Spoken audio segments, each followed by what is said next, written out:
కానివ్వండి, ఓ ఈనాడు రామోజీరావును కానివ్వండి, ఓ ఆంధ్రజ్యోతి రాధాకృష్ణుడు కానివ్వండి, ఓ TV5 నాయుడును కానివ్వండి, వీరిలో ఎవరైనా కూడా ఆంధ్రప్రదేశ్లో నివాసం ఎక్కడ ఉంటున్నారు అని చెప్పి అడుగుతా ఉన్నారు. ఈ సందర్భంగా నేను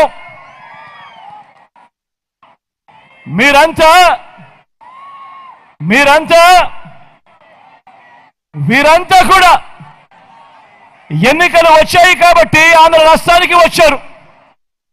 ఓడిన వెంటనే మళ్ళీ వీళ్ళందరూ ఎక్కడికి వెళ్ళిపోతారు? మళ్ళీ హైదరాబాద్కు వెళ్ళిపోతారు.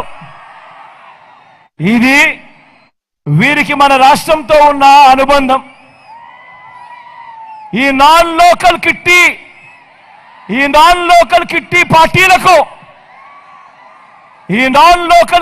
పార్టీల సభ్యులకు, ఈ నయా ఈస్ట్ ఇండియా కంపెనీ సభ్యులకు మన రాష్ట్రం అంటే, మన ప్రజలంటే కేవలం దోచుకున్నది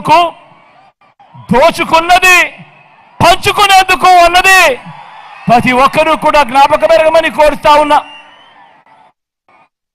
వీరిలో ఏ ఒక్కరికి కూడా మన రాష్ట్ర ప్రజలకు మంచి చేసిన చరిత్ర ఏ ఒక్కరికి కూడా లేదు.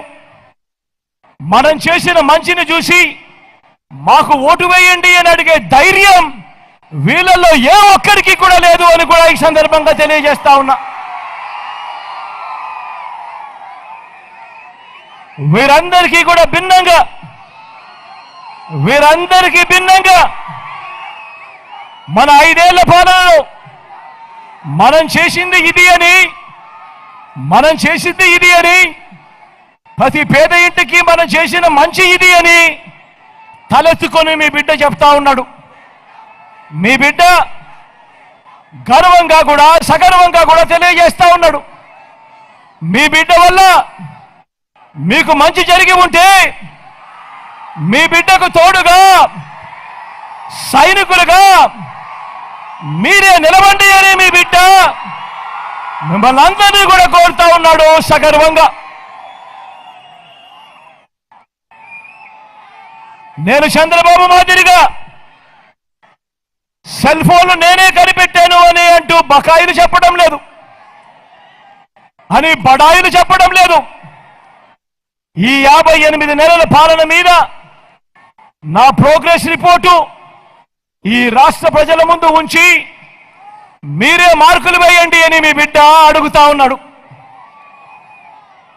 మీ జగన్కు మీరు అధికారం ఇవ్వడం వల్లే మీ ప్రతి ఒక్కరికి, మీ ప్రతి గ్రామంలోనూ, మీ ప్రతి పట్టణంలోనూ కనీసం 6-7 వ్యవస్థలు కొత్తగా మీ బిడ్డ ఏర్పాటు చేసి మీ అందరికీ కూడా చూపించగలిగాడు.